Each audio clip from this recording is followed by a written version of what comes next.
평생 차별받으며 자란 둘째 딸이 엄마의 비밀을 알게 된 날. 프롤로그 결혼식 전날 밤. 축하해, 우리 예쁜 딸.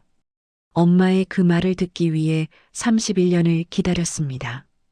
하지만 결혼식 전날 밤, 엄마가 건넨 건 축하가 아니었습니다. 흰 봉투와 함께 전해진 건 차가운 침묵이었죠. 봉투를 열었을 때 손이 떨렸습니다. 1,000만 원. 언니는 3,000만 원 받았잖아요. 목소리가 나오지 않았어요. 아니, 나왔지만 엄마는 고개를 돌렸습니다. 그 순간 깨달았어요.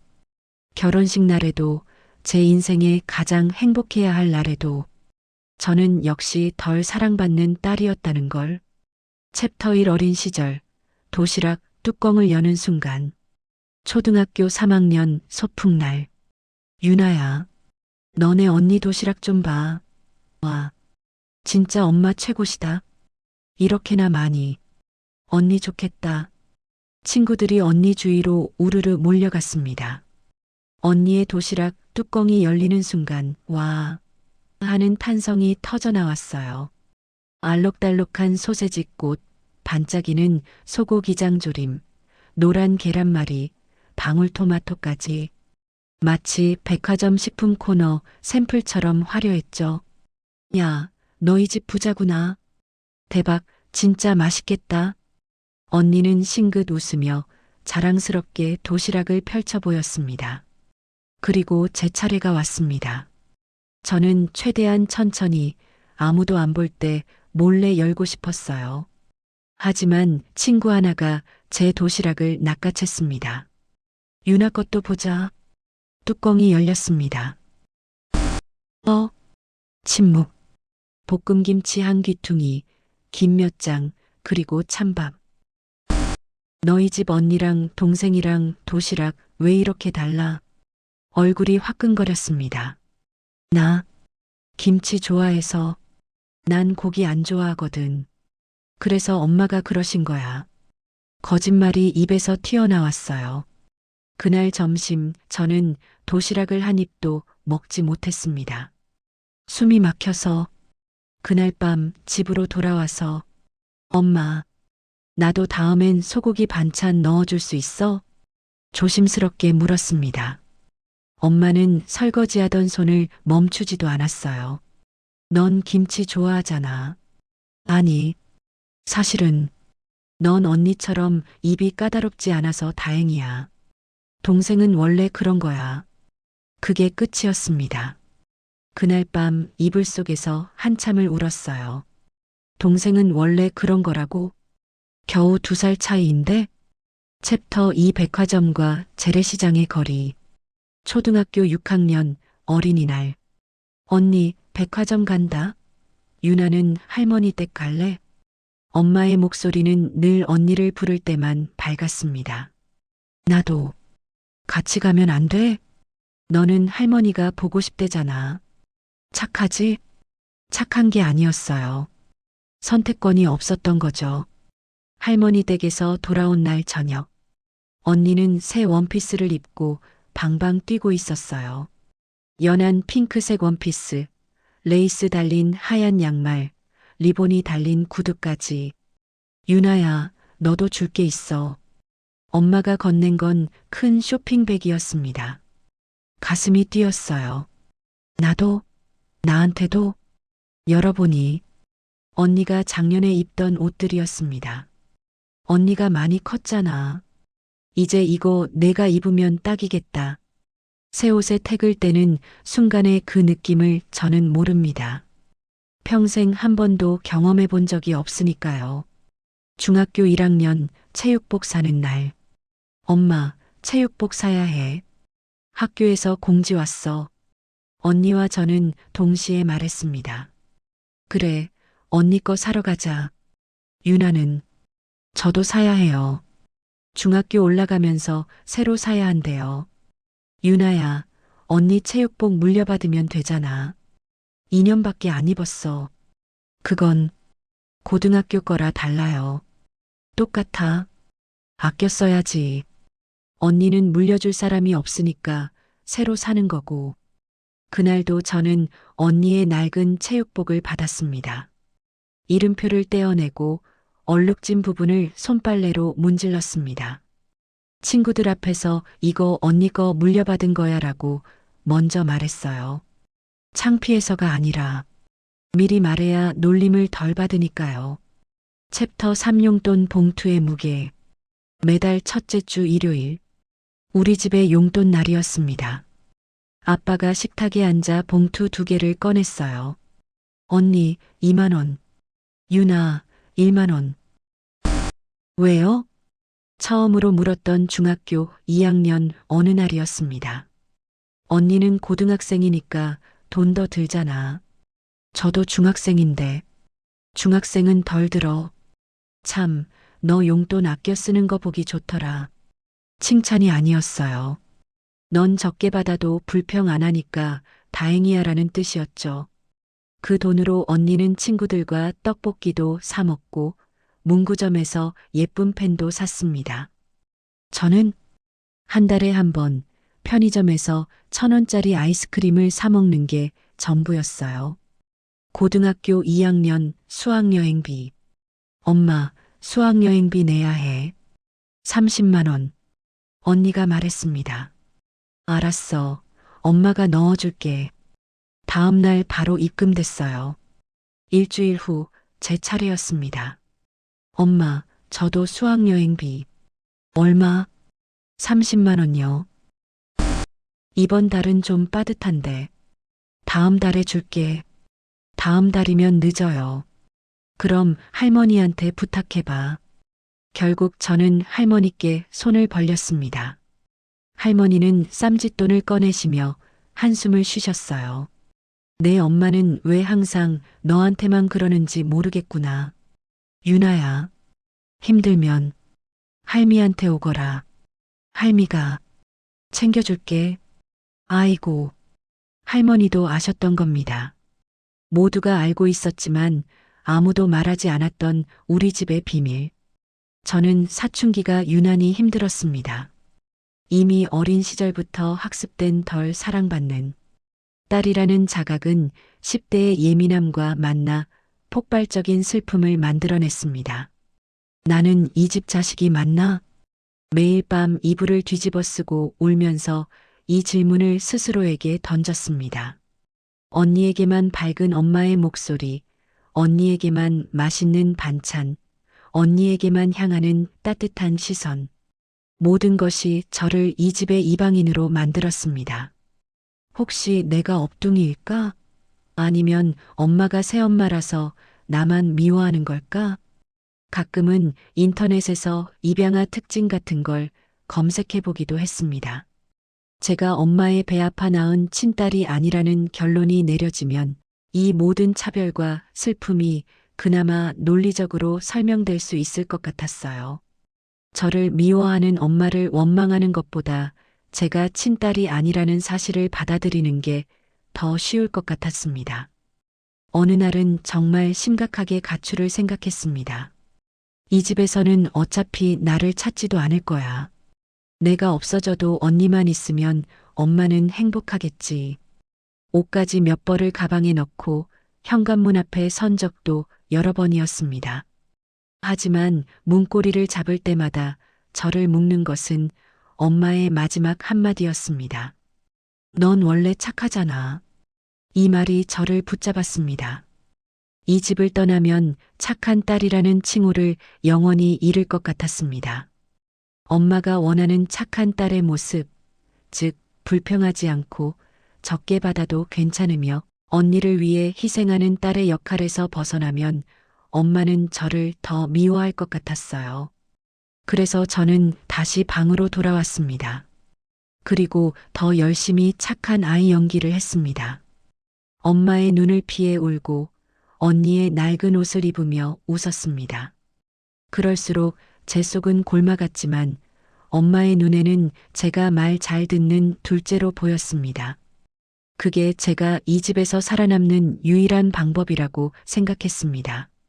사춘기 시절 저에게는 간절한 소망이 있었습니다. 아주 작고 사소하지만 저에게는 사랑받음의 증거와 같은 물건이었습니다. 바로 나이키 신발 한 켤레였습니다. 중학교 2학년 친구들은 너도 나도 에어맥스나 에어포스 같은 인기 신발을 신고 다녔습니다. 저만 발등에 검은 때가 낀 언니가 신던 낡은 운동화를 신고 있었습니다. 그 신발은 이미 밑창이 닳아 비 오는 날이면 양말이 축축하게 젖었습니다. 용기를 내서 엄마에게 말을 꺼냈습니다. 엄마, 나도 나이키 신발 하나만 사주면 안 돼? 친구들은 다 하나씩 있는데. 목소리는 기어들어갔지만 간절함이 담겨 있었습니다. 비싼 신발을 사달라는 게 아니었습니다. 그저 남들과 같은 신발, 새 신발을 신고 싶었습니다. 엄마는 텔레비전을 보며 건성으로 대답했습니다. 언니 다 신고 나서 언니 거 신던가. 나중에 엄마랑 시장 가서 편한 슬리퍼 사줄게. 슬리퍼 막 신는 건데 무슨 나이키를 신니? 그리고 늘 그렇듯 마지막에는 비수를 꽂았습니다. 넌 원래 착하잖아. 그 말을 듣는 순간 제 눈앞이 뿌옇게 흐려졌습니다. 제 간절한 소망은 슬리퍼 취급을 받았습니다.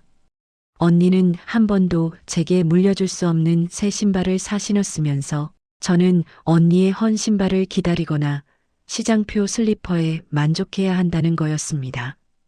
저는 방으로 뛰어들어가 베개에 얼굴을 묻고 소리 없이 울었습니다. 나이키 신발은 단순한 물건이 아니었습니다. 그것은 나는 너에게 그만큼의 가치를 부여한다는 엄마의 인정이었고 내 소원도 중요해라는 사랑의 표현이었습니다. 하지만 엄마는 그 작은 사랑조차 허락하지 않았습니다. 대신 넌 원래 착하잖아라는 무거운 짐을 지워줬습니다. 나는 착한 아이니까 욕심 부리면 안 돼. 나는 착한 아이니까 슬리퍼에 만족해야 해. 나는 착한 아이니까 언니 몫을 탐내면 안 돼.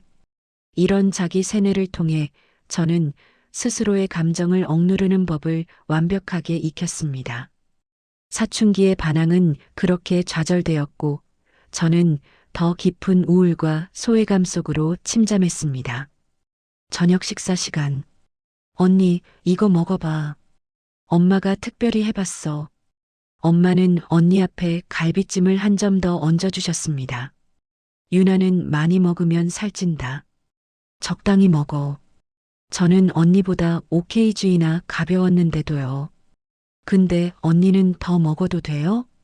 언니는 키가 크니까. 너는 작잖아. 그럼 키 크려면 먹어야 하는 거 아닌가요? 하지만 그 말은 입 밖으로 내지 못했습니다.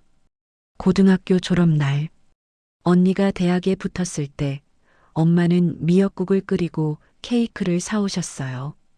온 가족이 모여 축하 파티를 했죠.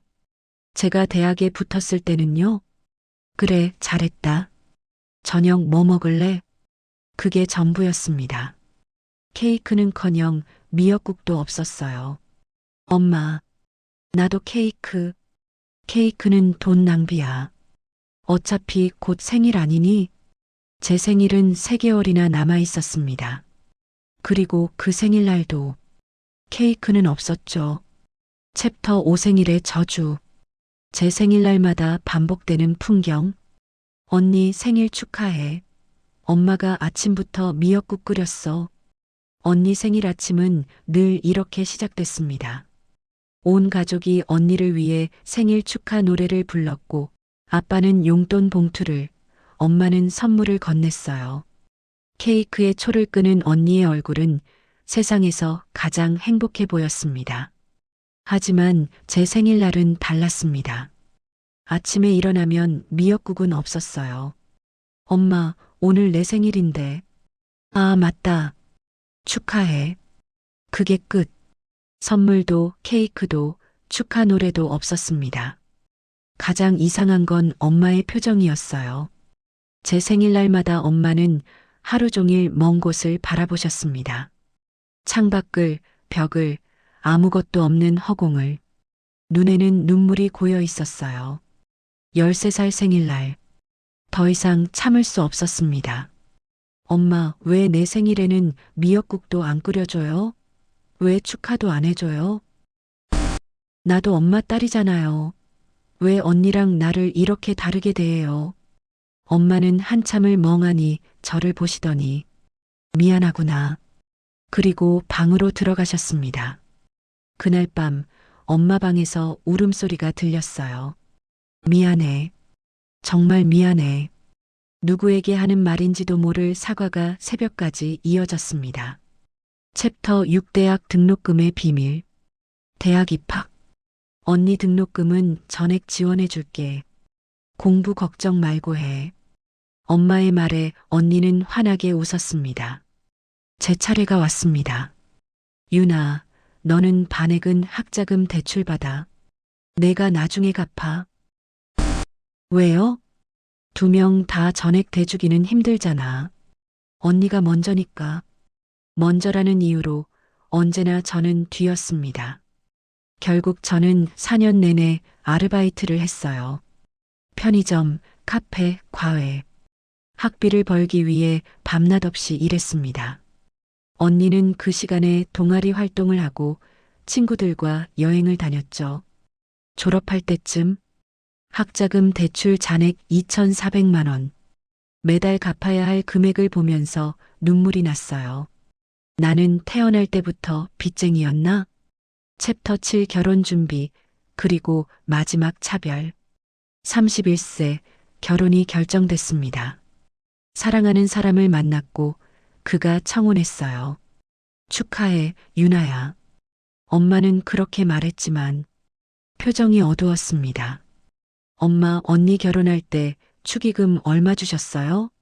알고는 있었지만 확인하고 싶었어요. 3천만 원. 나는요? 긴 침묵. 그건 결혼식 날 줄게. 불안한 예감이 들었습니다. 결혼식 일주일 전 드레스를 골랐습니다. 제일 싼 걸로요. 스튜디오도 제일 저렴한 곳으로 잡았어요. 예식장도 평일 오전 시간대를 선택했습니다. 유나야, 왜 이렇게 검소하게 하려고 해? 친구가 물었습니다. 엄마한테 부담 주기 싫어서 평생 버릇이 됐어요.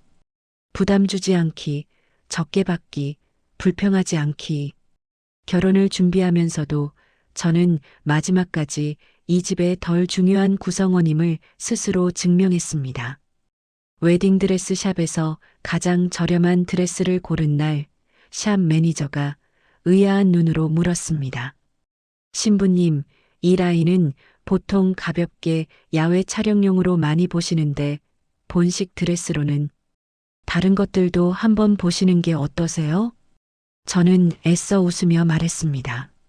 아니요, 저는 이게 제일 마음에 들어요. 심플한 게 좋아요. 거짓말이었습니다.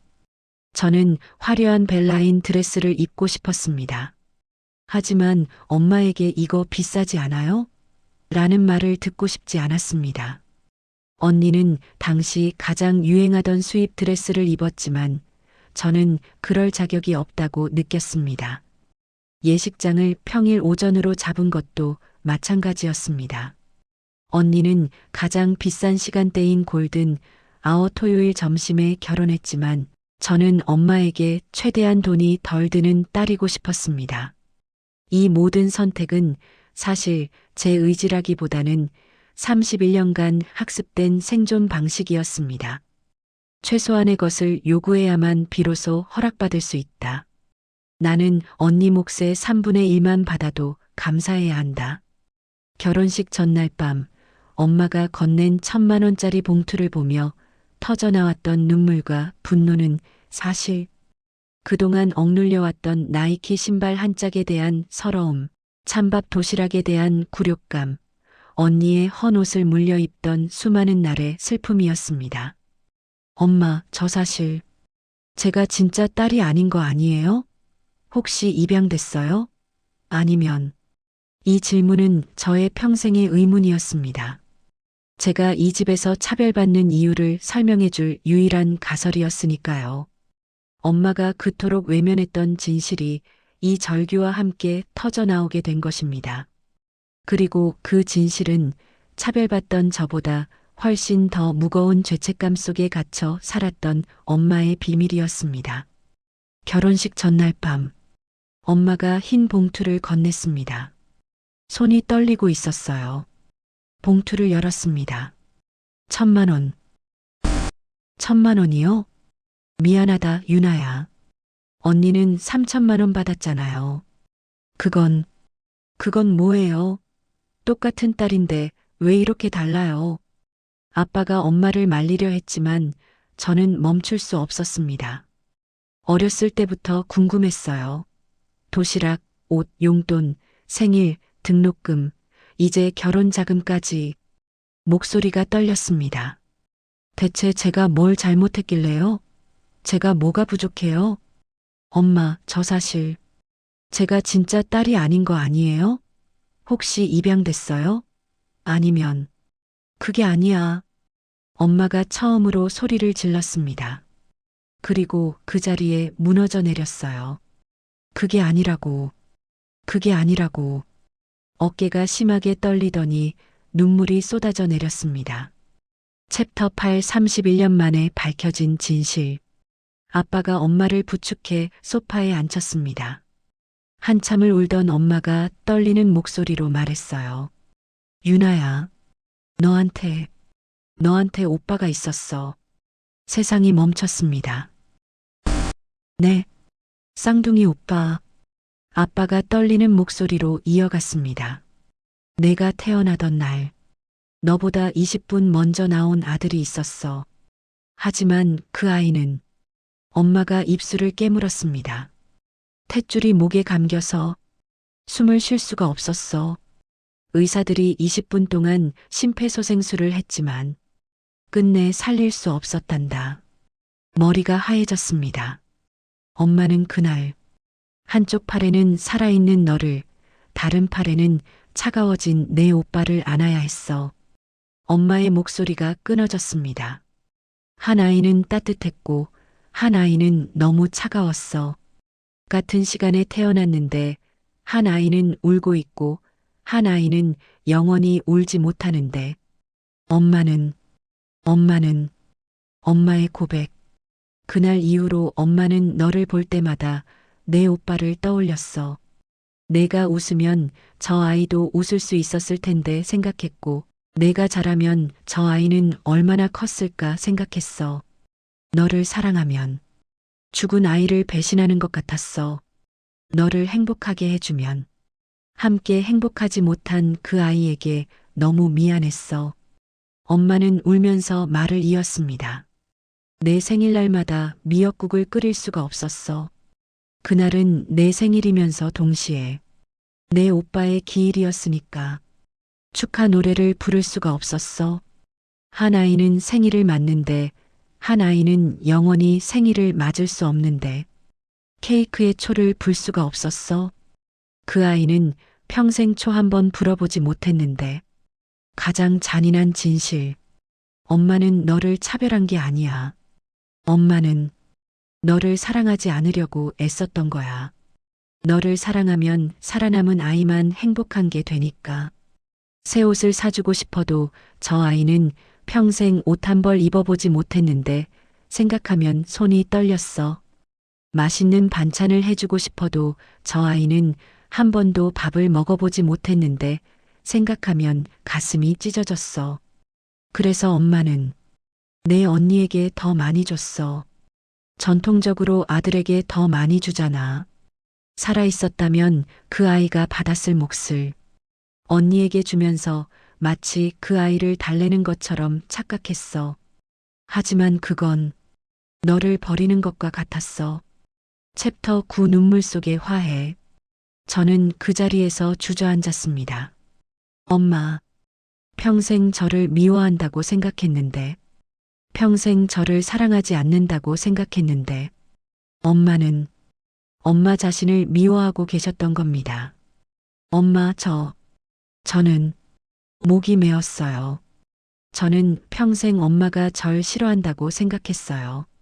나는 사랑받을 자격이 없는 아이라고 생각했어요. 근데 엄마는 저를 사랑하면 안 된다고 생각하셨던 거네요. 엄마를 끌어안았습니다. 엄마, 오빠 죽은 건 엄마 잘못이 아니에요. 제가 살아남은 것도 엄마 잘못이 아니에요. 엄마, 저를 사랑해도 돼요. 저를 행복하게 해줘도 돼요. 오빠도 그걸 원했을 거예요. 아빠의 고백. 아빠가 조용히 말씀하셨습니다. 유나야, 엄마가 작년부터 심리 상담을 받기 시작했어. 30년간 혼자 짊어졌던 죄책감을 이제는 내려놓고 싶다고, 너를 제대로 사랑하고 싶다고, 엄마 노릇을 다시 배우고 싶다고. 그래서 오늘 용기를 낸 거란다. 엄마가 제 손을 잡았습니다. 유나야, 엄마 늦었지? 30년이나 널 외롭게 했는데 지금이라도 괜찮을까?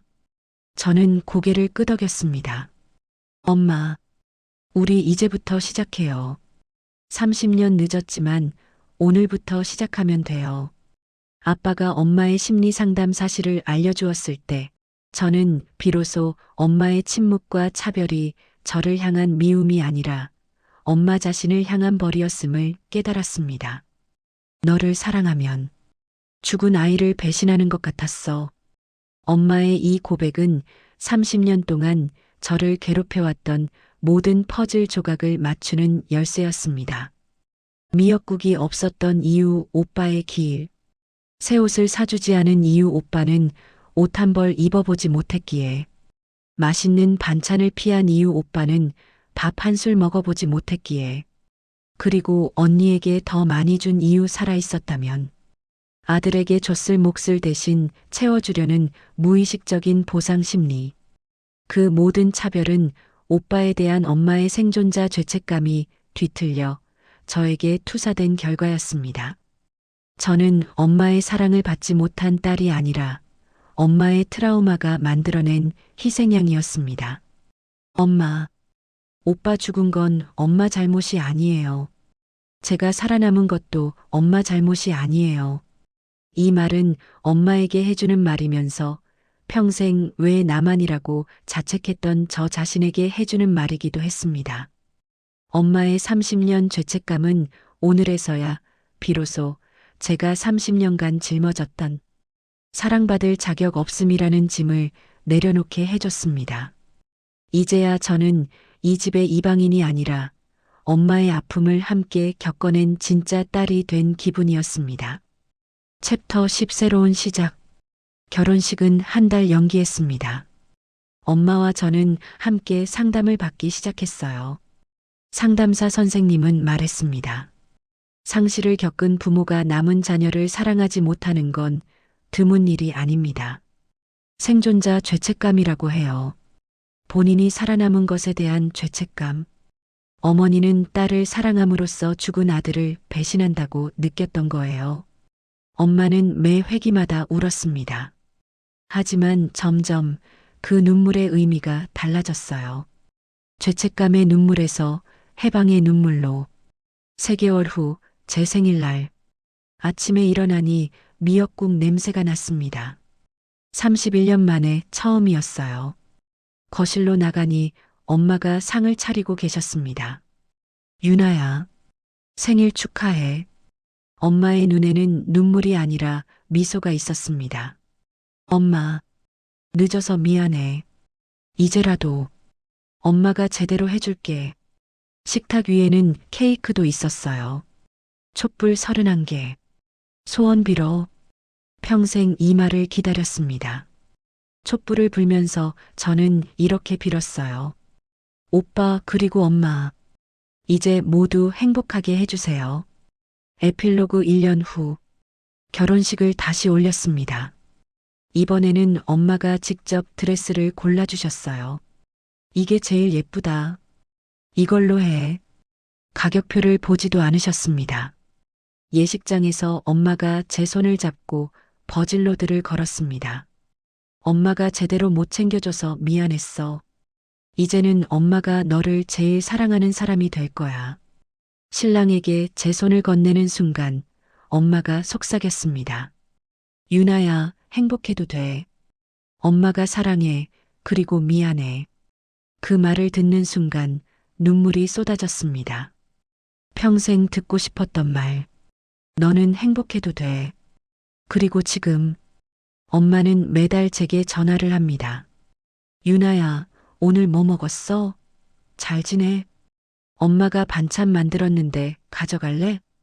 다음 주 토요일에 우리 밥 먹자. 언니도 이제는 알게 됐어요. 유나야, 미안해. 나는 몰랐어. 엄마가 너한테 그렇게 대했는지. 엄마도 힘드셨던 거였구나. 우리 세 모녀는 이제 함께 치유되고 있습니다. 최종 에필로그. 지금 우리는 세상에서 가장 행복한 모녀입니다. 결혼 후 1년. 어느 날 엄마가 집에 방문했습니다. 집에 들어서자마자 엄마는 제 신발장 앞에서 멈춰 섰습니다. 유나야, 너는 아직도 왜 이렇게 낡은 운동화를 신니? 저는 아무렇지 않은 척 말했습니다. 괜찮아요, 엄마. 아직 멀쩡해요. 엄마는 말없이 신발장 문을 열었습니다. 제 운동화는 바닥이 닳아 너덜너덜해진 채였습니다. 엄마는 그 신발을 꺼내 들더니 눈물을 글썽였습니다. 엄마, 이게 내가 나이키 사달라고 했을 때, 그때 내가 신고 있던 신발이랑 너무 비슷하구나. 엄마의 목소리가 떨렸습니다. 엄마는 그때 내가 얼마나 갖고 싶어 했는지 알았는데, 그걸 슬리퍼 취급했어. 그날 엄마는 저를 데리고 백화점으로 향했습니다. 유나야, 내가 제일 마음에 드는 걸로 골라. 저는 가장 화려하고 가장 비싸 보이는 나이키 에어맥스를 집었습니다. 이거요, 엄마. 이게 제일 예뻐요. 엄마는 가격표를 보지 않고 계산했습니다. 그리고 그 자리에서 제게 신겨주었습니다. 유나야, 미안해. 내가 원하는 것을 원한다고 말해도 돼. 넌 그걸 받을 자격이 있어. 그 신발은 제게 30년 늦은 생일 선물이었고, 30년 늦은 결혼 자금이었으며, 30년 늦은 사랑한다는 고백이었습니다. 그 신발을 신고 집으로 돌아오는 길, 저는 난생 처음 세상에서 가장 행복한 딸이 된 기분이었습니다. 저의 오랜 질문이 이제야 해답을 찾았습니다. 나는 이 집 자식이 맞나? 응, 너는 이 집의 소중한 딸이 맞아. 이제 그 대답은 엄마의 목소리가 아닌 제 마음속에서 확실하게 울려 퍼지고 있었습니다. 결혼 후 1년 나이키 신발을 선물 받으며 엄마와 저는 30년 묵은 상처의 짐을 완전히 내려놓았습니다. 그 고백과 눈물의 화해 이후 우리의 관계는 기적처럼 빠르게 치유되었습니다. 그동안 쌓였던 아픔과 오해는 거짓말처럼 깨끗이 씻겨 내려가는 느낌입니다. 저는 지금 엄마와 세상에서 가장 행복한 날들을 보내고 있습니다. 이제 엄마는 매달 저를 집으로 초대합니다. 저의 생일은 물론이고 평범한 주말에도 엄마는 저를 위해 진수성찬을 차려줍니다. 예전에는 언니에게만 돌아가던 갈비찜, 잡채, 그리고 엄마의 특제 미역국 냄새가 이제는 제 집에 가득합니다. 유나야, 이거 내가 어렸을 때 먹고 싶어 했던 소고기 장조림이야. 많이 먹어. 엄마는 제가 좋아하는 반찬을 제 그릇 위에 수북이 얹어줍니다. 이제 많이 먹으면 살찐다라는 말 대신 많이 먹고 건강해라라는 따뜻한 격려가 그 자리를 채웠습니다. 30년 전 소풍날 찬밥 도시락을 숨기려 애쓰던 저는 이제 온전히 엄마의 사랑이 담긴 밥상을 받습니다. 가장 놀라운 변화는 쇼핑입니다. 유나야, 요즘 유행하는 코트가 뭐니? 우리 같이 백화점 갈까? 이제 엄마는 저를 데리고 시장이 아닌 백화점으로 갑니다. 가격표를 신경 쓰던 예전의 제가 아닌 내가 마음에 드는 걸로 해. 엄마가 사줄게라고 말하는 엄마가 제 옆에 있습니다. 낡은 옷을 물려 입던 시절의 서러움은 엄마가 직접 골라준 따뜻하고 예쁜 새 옷들로 완전히 덮였습니다. 쇼핑을 하며 우리는 깔깔 웃습니다. 마치 친한 친구처럼요. 엄마는 이제 매일 아침 제게 안부 전화를 합니다. 유나야, 오늘 날씨가 춥다는데 옷 따뜻하게 입었니? 저녁은 뭐 먹을 거야? 엄마가 반찬 좀 가져다 줄까? 이런 사소한 다정함 속에서 저는 비로소 나는 사랑받고 있구나라는 안정감을 느낍니다. 30년 동안 찾아 헤매던 사랑의 증거를 이제는 매일의 일상 속에서 발견합니다. 언니와의 관계도 훨씬 편안해졌습니다. 언니는 더 이상 저를 의식하지 않고 저는 언니를 질투하지 않습니다. 새 모녀는 이제 트라우마라는 공통의 아픔을 함께 극복한 동지처럼 서로를 아끼고 지지합니다. 엄마가 저를 안아줄 때마다 저는 생각합니다. 엄마, 이제 괜찮아요. 저는 가장 행복한 딸이에요. 30년의 차별과 눈물은 우리 모녀를 떼어놓지 못했습니다. 오히려 그 깊은 상처를 통해 우리는 가장 순수하고 진실한 사랑을 발견했습니다. 사랑은 왜곡될 수 있지만 결코 사라지지 않습니다. 숨겨졌던 엄마의 사랑은 이제 빛을 발하며 우리의 남은 삶을 따뜻하게 비춰주고 있습니다. 후기 당신에게 이 글을 읽는 당신, 혹시 가족에게서 설명할 수 없는 차별을 받고 있나요? 혹시 부모가 당신만 다르게 대한다고 느끼나요? 그 뒤에는 차마 말하지 못한 깊은 사연이 있을지도 모릅니다. 트라우마는 사랑을 왜곡시킵니다. 상실은 사람을 변하게 만듭니다. 하지만 그 모든 것 너머에는 여전히 사랑이 있습니다. 가족이란 이유로 우리는 때때로 가장 깊은 상처를 서로에게 줍니다. 하지만 그 상처 뒤에 숨겨진 진실을 알게 될 때 비로소 진짜 치유가 시작되는 것 같아요. 혹시 여러분도 가족에게서 이해할 수 없는 차별이나 냉대를 받고 계신가요? 그 뒤에는 차마 말하지 못한 깊은 사연이 있을지도 모릅니다. 용기 내어 대화해 보세요. 30년이 아닌 오늘이 그 시작이 될 수 있습니다. 시청해 주셔서 감사합니다. 구독, 좋아요는 따뜻한 영상을 만드는데 큰 힘이 됩니다. 감사합니다. 항상 건강하고 행복하세요.